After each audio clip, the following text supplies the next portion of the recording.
Hello peeps, and welcome back to another How the Heck Do I video. Today we're going to be doing a very quick video, well, quick in relation to this series. We're going to do How the Heck Do I Gregtech and Industrial Craft Wiring.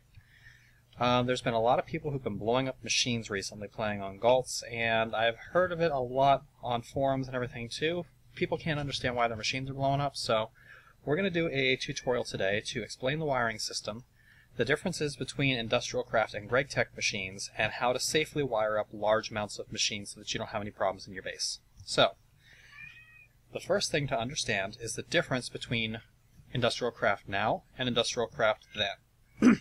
Back in the day, it was very, very common for people who needed large amounts of power storage and had large amounts of machines running on their lines to wire up machines in parallel, which is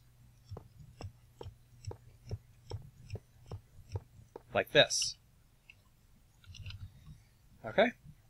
And back in the old days when it was just Industrial Craft, not Industrial Craft Experimental, this would give you a large amount of power storage, but it will also give you a large amount of line voltage. However, if you were to take a machine and hook it onto this, as long as the machine could accept what the MFSU was outputting, you were fine, because the machine only looked for the highest output on the line. It didn't look at the total line voltage. It was dealing in EU per packet, not EU per tick. Alright? So, the biggest packet that the machine could get off of a line back in Industrial Craft from this line here would have been 2048 EU per tick, which is perfectly fine. However, now, hello Patchy, now it has changed. Machines no longer deal in EU per packet when considering whether a line is safe. They now deal in EU per tick. So, if we take a look at this same line, this line is now producing 20,480 EU per tick, because there are 10 MFSUs wired on this line. If you hook a machine up to this and it is not capable of taking that insane amount of voltage, it will blow up. However, there's a caveat. That caveat being that Industrial Craft machines will take it perfectly fine. So if we get ourselves some high voltage solar arrays,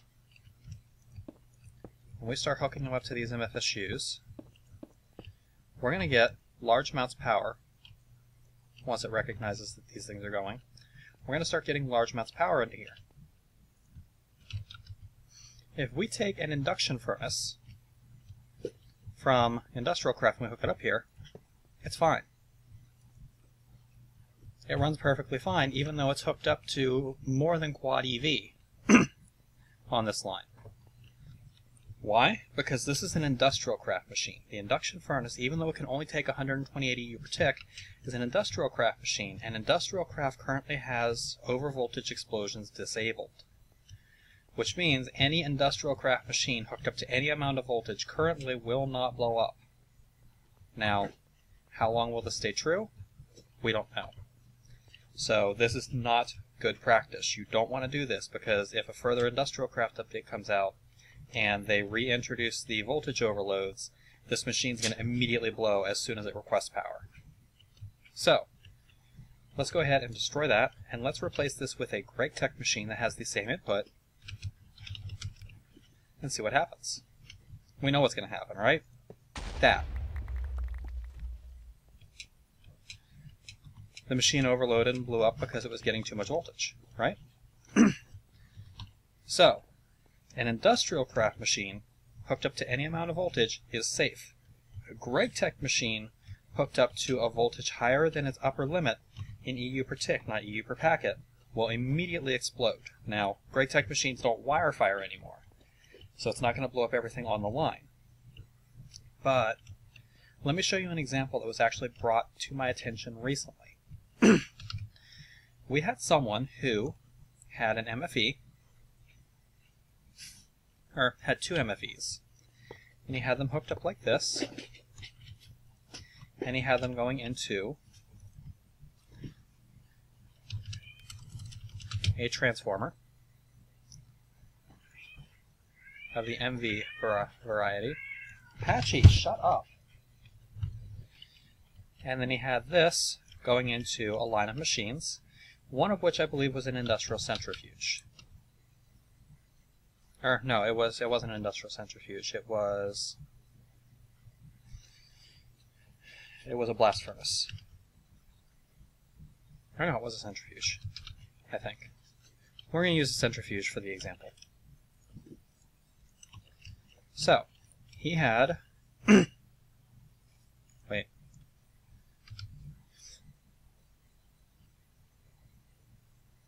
No, it was a blast furnace.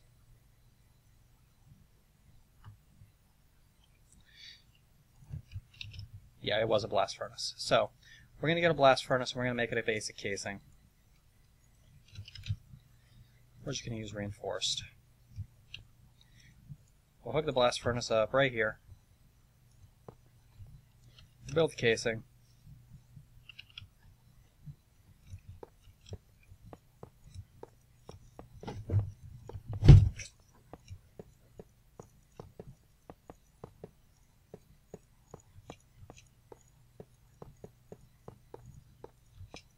There we go. We have a valid casing. Machine is active. Let's go ahead and give these MFEs a little bit of power. We're just going to give them low voltage solars.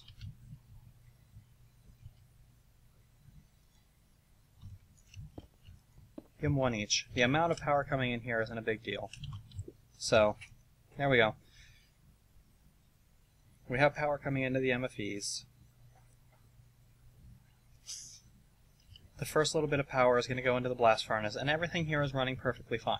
Now, those of you who are a little bit savvy about voltages and everything right now may be saying, wait, why does this work? We have two MFEs with a max output of 512 EU per tick going into an MV transformer which has a high input of 512 EU per tick and a low output of 128 EU per tick. And that's going into a blast furnace which can only tolerate 128. Why is this not blowing up? Well, the reason why it's not blowing up is that this MV transformer is an industrial craft machine. Remember, explosions on these are disabled. Even though this MV transformer is being exposed to a voltage higher than what it can take, it's not going to blow up. Furthermore, the MV transformers were changed in industrial craft to experimental also. A transformer will now only take in one packet and only output one packet per tick. Before, they would take in packets to get them up to their potential high end and then output 4 times that many packets of the lower voltage once it hit that. So this machine back in industrial craft would have waited until it received 512 EU and then it would have output 4 packets of 128. Now it will take up to 512 EU in a tick, but it can only output 128 in a tick. It can't output 4 packets anymore. So these basically reduce the line voltage of anything connected beyond them, which means that these are great safety nets if you need to make absolutely sure what's down the line isn't going to be getting overvoltaged. Now, where this guy ran into trouble was he said, well, I want to get rid of the transformer on my line, and I want to just hook this thing up straight because this transformer is a pain in the butt and it's getting in my way. So he took an MV transformer upgrade. How about we get the right upgrade? He took a transformer upgrade here, and he wired it into the blast furnace. He said, okay, I've got a transformer upgrade in there now, so we can get rid of this and we can hook this up. And, well, of course it's going to be perfectly fine for the moment, because this thing is already full. It's not requesting any power. But I think you'll find that the moment this thing puts a power load on and requests some power from the energy net, we have problems. That's because one transformer upgrade is only enough to bring this blast furnace up to a tolerance of 512 EU per tick, and this is a Gregtech machine. So even though before with the transformer upgrade in the way it was safe, the only reason it was safe is because this thing here acts as a buffer. It acts as a safety net. It acts basically as a transformer, hence the name, to take the down voltage to a safe level. The transformer upgrades only increase the tolerance of the machine. It doesn't put in that intrinsic anti-explosion capability that the industrial craft machines have. That's why that blast furnace blew up. So, in general, there are a couple of safety rules that you should follow when you are building machines these days. Excuse me for a second. Nothing like chucking something at the cat. There are a couple of safety rules that you should follow these days when building your IC2 power nets. First of all, you should never have more than 2 power outputs pointing towards the same down voltage line. This, while it used to be common practice, is no longer safe. You should always have one and only one power storage unit pointing into a single line. You don't want to have anything like, you don't want to have anything like this going on, because where these meet, now anything on this line here is going to be 1048 EU per tick. So you want to have it only like this, and if you need extra power storage, put your extra power buffers behind it in series, not in parallel.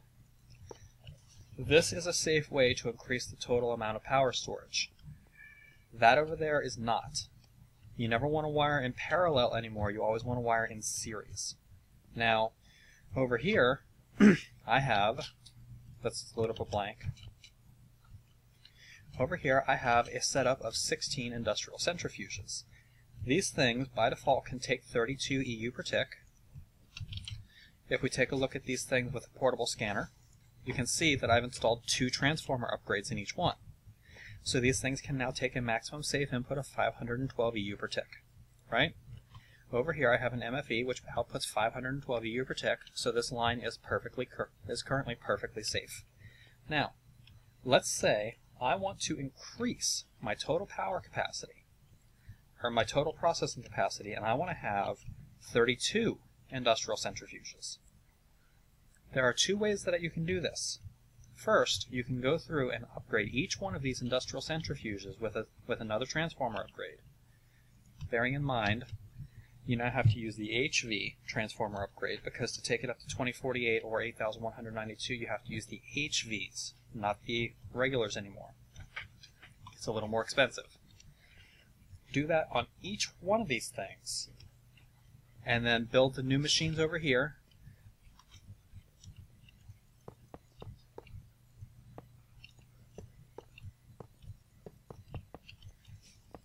Like that, and then wire these all up to power, and then do the same thing to these, and then connect it to the power, and then you come over here and replace the MFE with an MFSU since it has higher output. Remember, you don't want to put 2 MFEs on here. Bad practice. So you'd replace this with an MFSU since it's the next tier up. Or, if you really want to have 2 separate circuits, you can do that,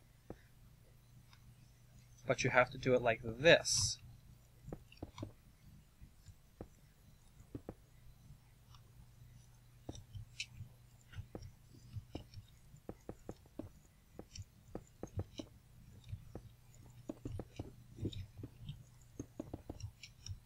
And then we'll get ourselves some glass fiber.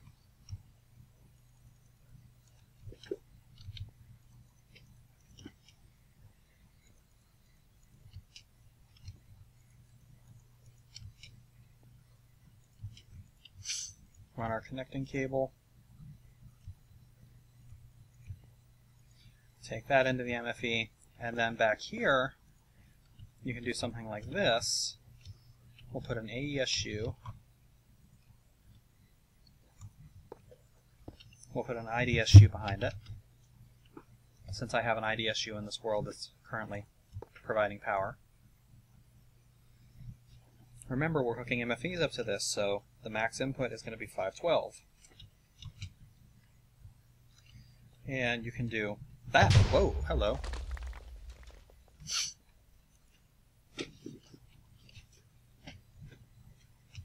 Oh. I didn't put transformer upgrades in the centrifuge. That's why they blew. See? Gotta be careful. Gotta be careful when you're doing your wiring. Make sure you're not missing anything. let's try this again and do it the right way, shall we? MFE on there. We can safely wire that because that's within the tolerance limits. Let's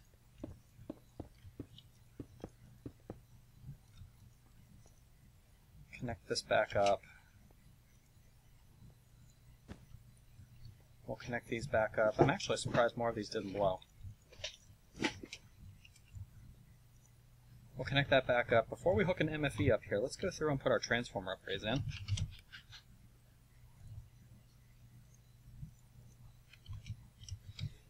We'll go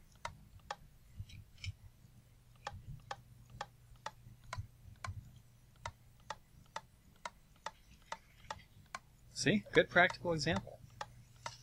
It took me a couple of seconds to figure out why it blew.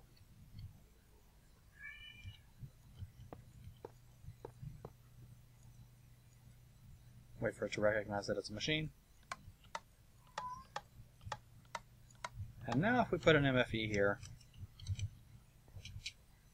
everything's copacetic, because these things can take that voltage now. And everything here is good. Well, of course that's going to work, but there we go. And everything here is going to be good. So now we have two separate circuits, both running on 512, being fed by one 512. However, if you want to make this a little more powerful, because right now you're limiting the entire throughput of this line to 512, which means if you have full load on these things, you're only getting 512 to the entire system, right? You don't want to do that. So a way to make this even better would be to come over here and destroy these. We'll get ourselves an HV transformer. We'll put the HV transformers in like this. Now we can upgrade this the whole way to 2048. And now we've got much higher throughput. We have two MFEs, which are each getting 512 EU per tick from these transformers, because these things are capable of outputting 512 EU per tick. Each one of these MFEs is powering its own set of centrifuges, and they're both on separate circuits, so everything is perfectly fine. If I were to put a cable right here, what do you think would happen? Well, everything would blow up, because now you've got two power storage units facing the same line, right? Right, so you don't want to do that.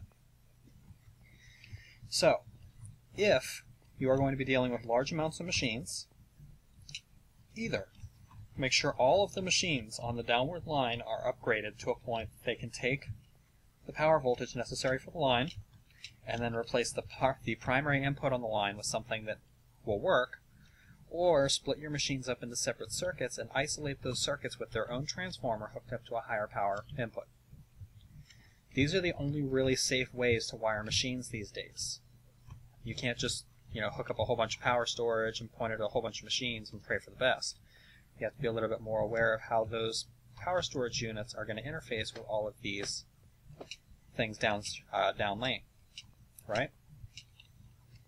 So, let's go with a little bit more ridiculous. Let's see here. Let's get ourselves, what runs on, what is a Gregtech machine that we can make run?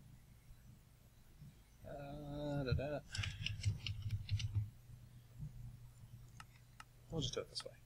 So, 32, we'll just use industrial electrolyzers, I think. Where's the electrolyzers? Where are the electrolyzers? Probably should just type it in here and be done with it, huh?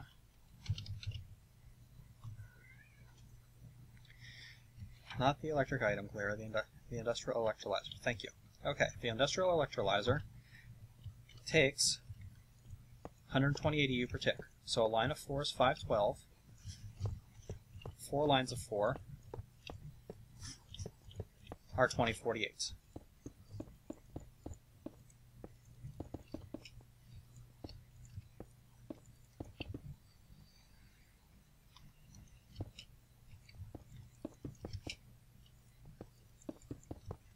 Oops.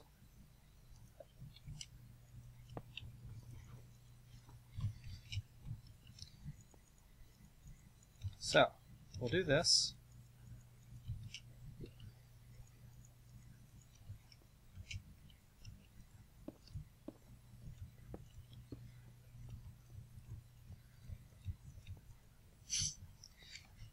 And actually, you know what? We're going to take this one step at a time. We're going to take this build one step at a time. Okay? We have the industrial electrolyzers here, and we are going to hook these things up to power that they can take. Now, each one of these lines will consume 512 UU per tick. So if we put one transformer upgrade on each one,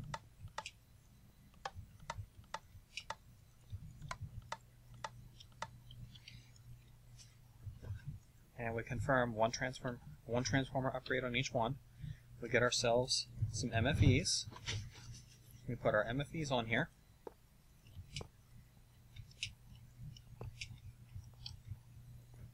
Just like that. We break out behind the MFEs. We get ourselves an MV transformer upgrade for each one. Or not an MV, we need an HV for this. We put HV transformer upgrades just like this.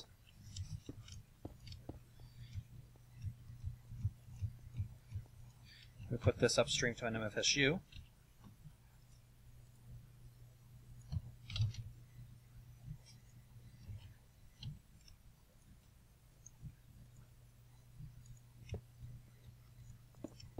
And then we provide this MFSU power.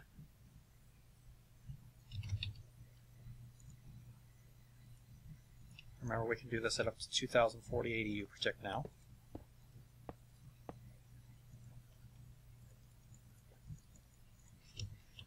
When we wire this up, this will work, because the voltage on each one of these lines is limited to 512, which each machine downstream on the line can take, right?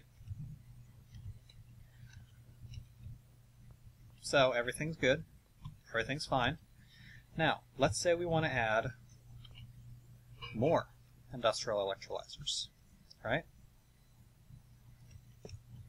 Not MFEs, industrial electrolyzers.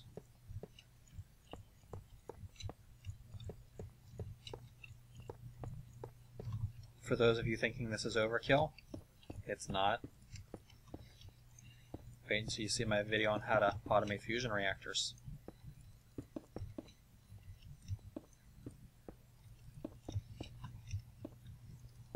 There's a reason I'm doing this video. It's actually practical for when we do the fusion reactor build. We'll hook these up. Now, we could very well duplicate what we saw over there, couldn't we? We could have an MFE connected on each one of these things, and then have transformer upgrades with a second MFSU back here, and then on the back of the MFSUs, we would have to put an EV transformer and then hook quad EV onto this in order to provide enough voltage. So let's do that.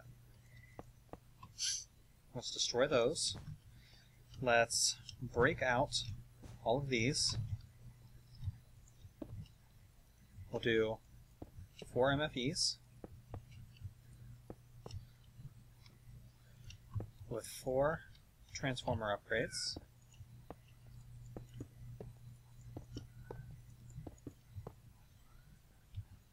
With an MFSU pointing into that.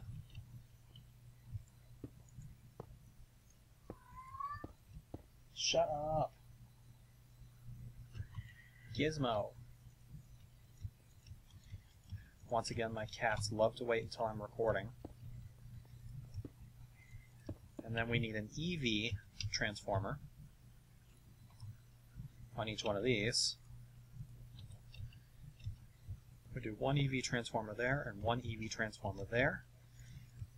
And have our line coming into here. Now we can wire this directly to an IDSU. Whoa, maybe not. I forgot an upgrade somewhere.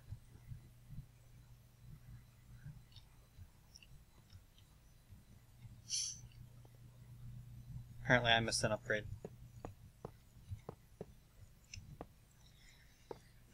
Again, you got to be very, very careful.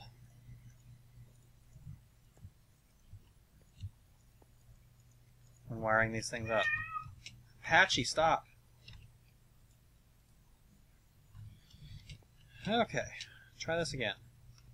Alright, sorry for the cut. I couldn't get Patchy to stop yowling. So, Okay, so let's try this again. MFE, MFE, MFE. Break that just in case. MFE. Let's go through and put a transformer upgrade on all the machines that need it. One transformer, one transformer, one transformer, one transformer.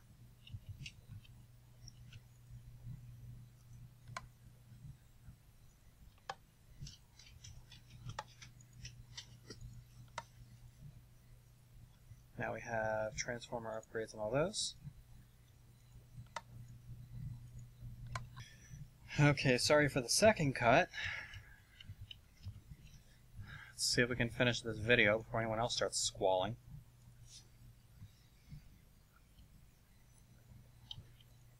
Tricorder's out of power.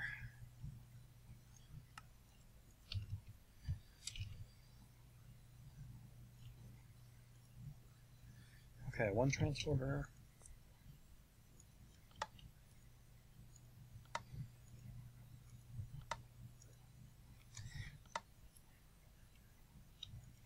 Okay, everything here has a transformer now.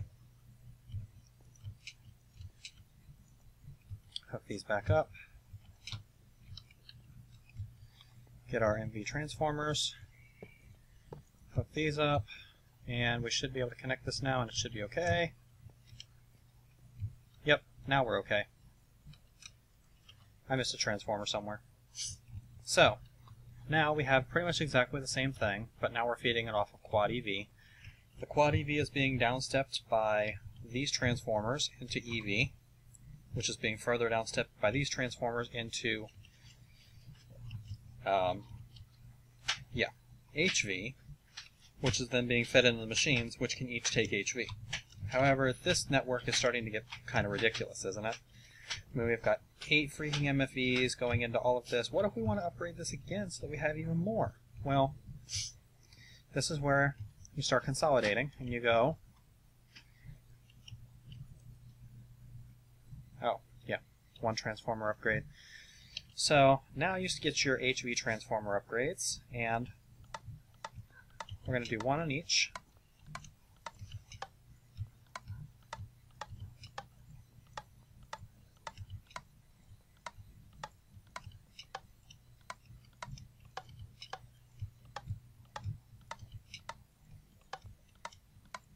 Okay, now we don't need all of this stuff in the way anymore. We can get rid of all this. We can just wire it directly like this, right? Because these machines can now take just regular old HV, or EV, from the MFSU. So this cuts down on a lot of our wiring woes. And if we want, we could even cut this down further by just doing this.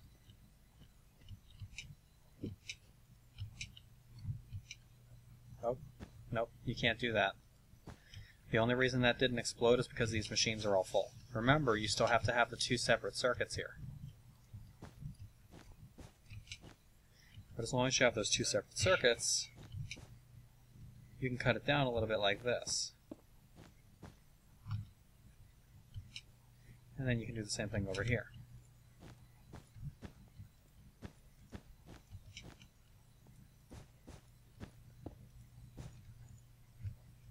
Right? Because these machines can all take EV. They're all getting EV, nothing more, because these 2 circuits aren't connected. And these are getting their EV from quad EV from this, which is being downstepped by this. But now, what if we want to add even more of these stupid things and we want to have less power usage? Well, that's when you have to go through and upgrade everything again.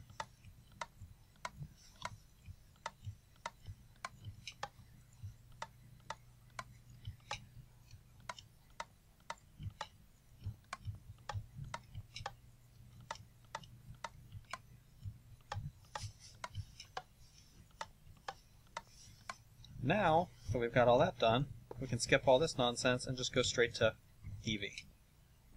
Now it doesn't matter if we connect these, because the machines can run off straight EV, so we can get rid of all of this nonsense and we can have it just run off of this one line. So, when doing large amounts of machines, or when doing mixed machines on the same line, if you need to increase your total power storage. The best practice is to just add more power storage units behind it. If you need to upgrade the storage, but not the total voltage on the line, this is the way to do it. If you need to add more voltage on a line to power a whole bunch of machines all at the same time, there are two ways to do it. The first way is to create separate circuits for each set of machines, and then have all your power buffers being fed by something of a higher tier,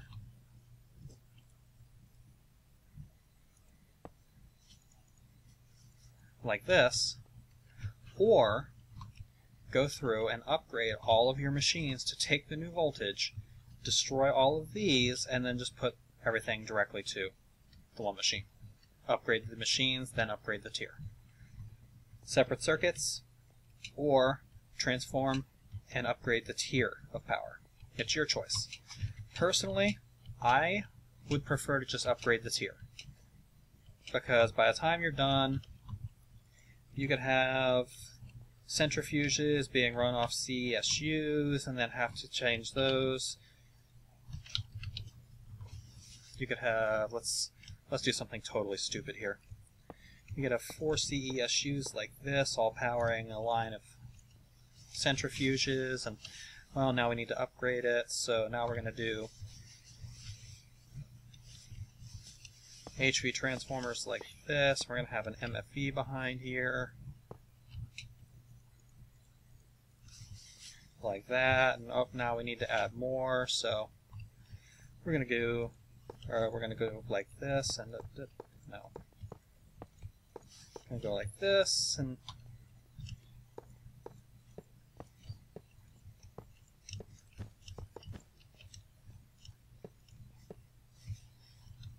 hey, let's put it on another line while we're at it. We might as well, right? So now we got a bunch of stuff coming in, but wait, now we can't power everything off of one MFE, so now we gotta, now we gotta have something feeding into this, and now we gotta do the HV into this and have the MFE. Yeah, it just gets stupid. So, in my practical experience with playing around with this stuff, if you need to upgrade the total line voltage, instead of messing around with this, which is just eventually going to run you into trouble with tons of machines taking up lots of space and leave open the possibility for wiring faults, it's best to just upgrade everything on the downline so it can take the next tier up and set this up. Now, what do you do if you have enough machines that 8192 isn't enough anymore? Well, now you pretty much have no choice but to go with 2 separate circuits. We can have one set of machines that total 8192 over there, another set of machines that total 8192 there, and as long as the total input for power isn't over 8192, you can still connect this to your power generation, like your nuke.